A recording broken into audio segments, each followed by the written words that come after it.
YouTube, what's going on, man? It's your boy D.SHELTON, man. We back with another video. We back with another reaction, man. We got us another video of the King Von situation of how his murder supposedly has been a setup. Now, like I said, I don't believe it was, but you know, it's just more and more videos, more evidence keep coming out showing that it might be, could be, you know, you never know with the situation. So, but we finna get into the video and we finna see what's going on.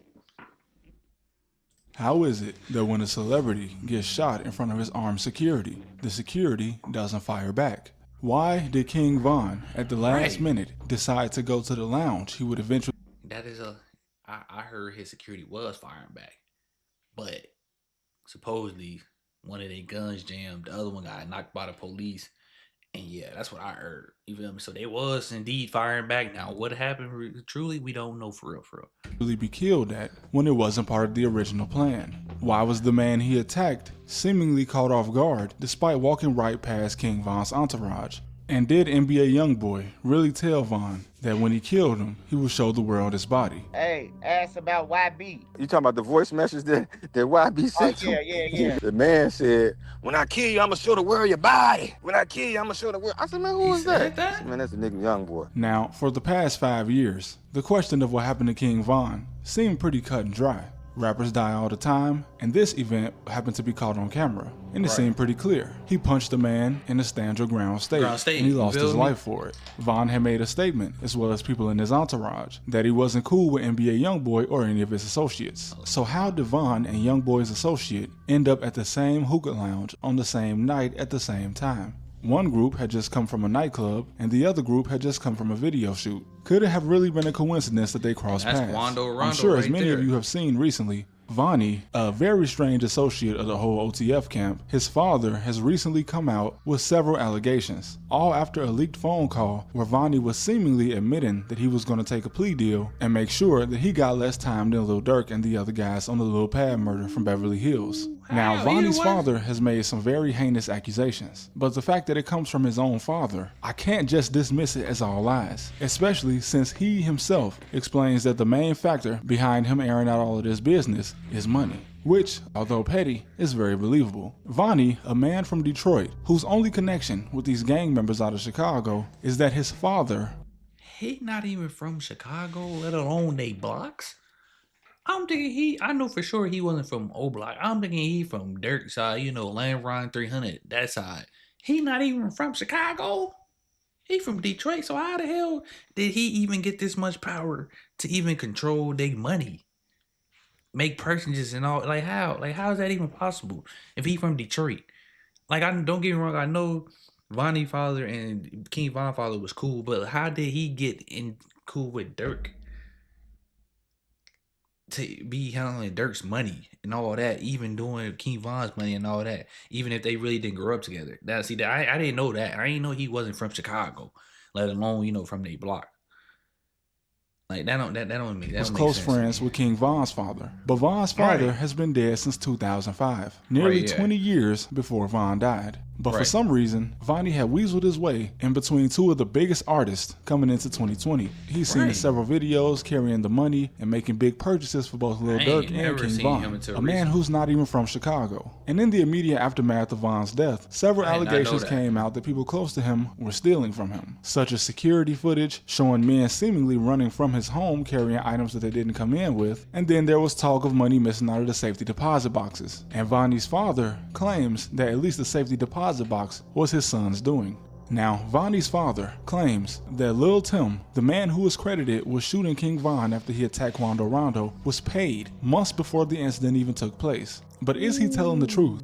He claims that his son is the reason for the entire hookah lounge incident where Von attacked Quando Rondo and ended up getting shot. Just based on how the people around Von spoke of him, it appears that Von was a very predictable guy. Even before he was a superstar, in Chicago, it was pretty much known that if he said he was going to do something to you when he caught you, that's exactly what was going to happen. And he made it clear, as well as an associate of his, Lil Reese, that when he caught Quando Rondo, something was going to happen. The plan after they left the first club was for everybody to go back to the Airbnb they had in Atlanta. But of course, that's not what happened. Vonnie's father is somehow insinuating that Vonnie is the reason that Von rerouted his caravan to the Monaco Hookah Lounge. So, just looking at it from the perspective of somebody that was trying to set up a murder. Now, knowing that Georgia is a stand your ground state, and Von being a hothead, having him pull up to the location of someone that he says he's going to attack when he sees them, seems like the perfect bait to get him shot. But what would have been the reason for anyone wanting Von dead? The first person that was blamed in any kind of conspiracy for this was Lil Durk, who, at the time, was not legally allowed to be around King Von due to a case that they had involving an attempted murder and a robbery. And mysteriously, Lil Durk seemed to go live at the same time that King Von was getting shot.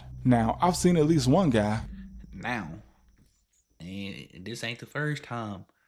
And like I said, I don't really be feeding into the hype, but as many times as one of Durk's homies died, you feel me, got unalive. Everybody came out with Durk sacrificed them and da da da da. Like you said, you feel me? I ain't trying to believe it because I don't believe it, but because it's a street, so shit just happen. You feel me? You got ops, you got ops. If they can't get the Durk, they gonna try to get your homies. Y'all know how the streets go. But it's just like, I don't know, man. It's crazy. But like the motherfuckers been saying it though. Like I said, you just gotta believe what you believe. Cause like I said, it's just crazy, bro. You never know what's going on in the streets. But like I said, it do make sense. I don't know, man. King AK-47 say that this looked like something that was going to establish an alibi. Now the question is, why did Lil Durk have Vonnie around him? For him to get such a prominent position, despite not knowing any of them, it seems like some agreement would have had to been made, especially with Lil Durk, since he was seen carrying money for Lil Durk, and he is the alleged money man on the murder for hire case that Durk is facing right now. So, the events at the Monaco Hookah Lounge. I was completely unaware that Von even had armed security there because the only three people that were reported to have fired back were Louis, Slutty, and BJ. I ain't know BJ was busting. Louis and Slutty ended up being shot by undercover cops who were sitting at the scene watching the entire thing, which is also very suspicious. And one of Von's associates can even be heard telling Von's security, "Kill him," as if he was wondering why the security guard had done nothing. And Vonnie, I ain't gonna lie, like I said, I heard when Von walked up on, I'm sorry for pausing, Von, y'all seen the video, when Von walked up on Quando and started boop, boop, beat my, boop, Miko, putting the pause on him, Lil Tim hopped out. They said Louis was bussing, and he was getting ready to finish Lil Tim, but his gun jammed. So that's why they ain't do nothing to Lil Tim. Now, Louis situation, I don't know. I mean, Slutty situation, I don't know. But I didn't know BJ was, but they said BJ was supposed to be busting either. I ain't know it was, I didn't know that went down like that.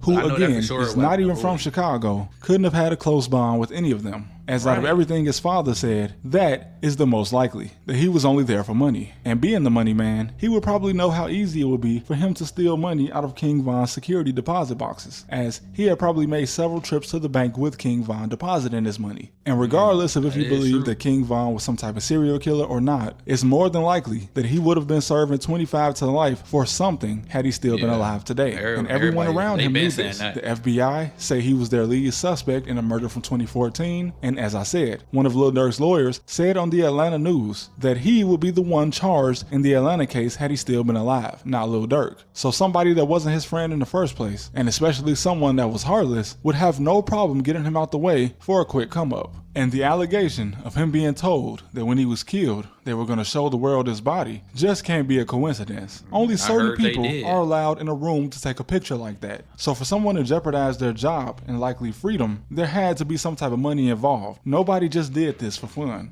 Now, I know you guys thought that we were already talking about conspiracy theories, but we still haven't gotten to the actual conspiracy theory pushed by Vonnie's father. Now, in the interviews he did with both Trenches News and DJ Academics, Vonnie's father said two things that, honestly, it's hard to know if he's saying this from what he actually witnessed, or if he's just been reading and watching conspiracy theories and he might think he's connecting the dots himself. But he says that in his talks with King Von, he says that King Von told him that he knew he only had 3 or 4 years to do his music, and he did not fully elaborate on that, but he says that King Von had some type of meeting, and after this meeting, King Von kind of told him that he knew that he had a limited amount of time. And not only did he connect the music industry with Israel, but he also connected NBA YoungBoy's involvement with YoungBoy's subsequent pardon that he received from Donald Trump. Now listen, I am always open to a conspiracy theory, and I'm definitely always open to hear a testimony from somebody who was around a certain situation. But if I'm being honest, I don't see much of a connection between King Von and NBA YoungBoy's pardon. Do I think it was strange that YB was pardoned by the President of the United States, who's likely never even heard of him?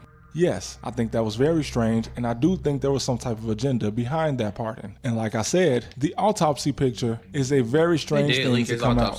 Now, I've seen a gang member die, and one of his ops with a connection at the hospital have an autopsy picture come out. But that doesn't mean it's something that happens often, and that definitely doesn't mean that it's something that somebody can easily come by. Because you have to be a certain staff member to even get in a room like that. So what would make Wavani's father saying true? Well, I know he's not getting paid much to go on these interviews and say the things that he's saying. When he speaks, he genuinely sounds like he's speaking out of remorse and that he's had to sit by and watch something, because he and Von's father were close friends, which is why many people thought that Vonnie was King Von's cousin, but they are in fact not related. So I'm gonna stand by that there has to be some truth in what Vonnie's father is saying. And I heard the phone call where Vonnie was saying that he wants to get less time than Lil Durk, which is a guy that let him handle millions of dollars. So at the very least, we can prove that Vonnie is a slimy character, and that accusing him of setting up anybody would not be out of the ordinary for him.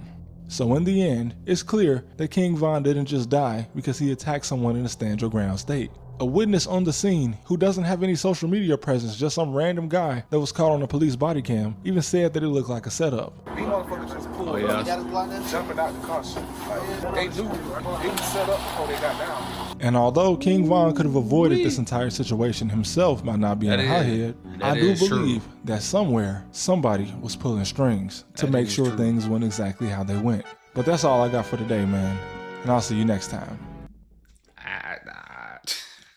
Oh no, man. Like I said, more and more information coming out, man. Like I said, it's just crazy, bro. Like I said, I don't know.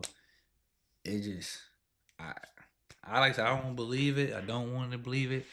You feel me? But I'm just reacting. It's just in the shit. All the information just blowing my mind. Cause like I said, I ain't know none of half of the stuff that was going on. Like I said, don't get me. Like I said, motherfuckers been said it was a setup. But you know, it's like people do that anyway when somebody close to them die. You know, in an unexpected way. And it's just like. But hey, man, it's tricky in the streets, man. Like I said, it's just that's why, hey, man, if you ain't in the streets, don't get in it. It ain't worth it at all, bro. You feel me? But like I said, hey, y'all like and comment, let me know your thoughts on the video, and I'll catch y'all on the next one, man.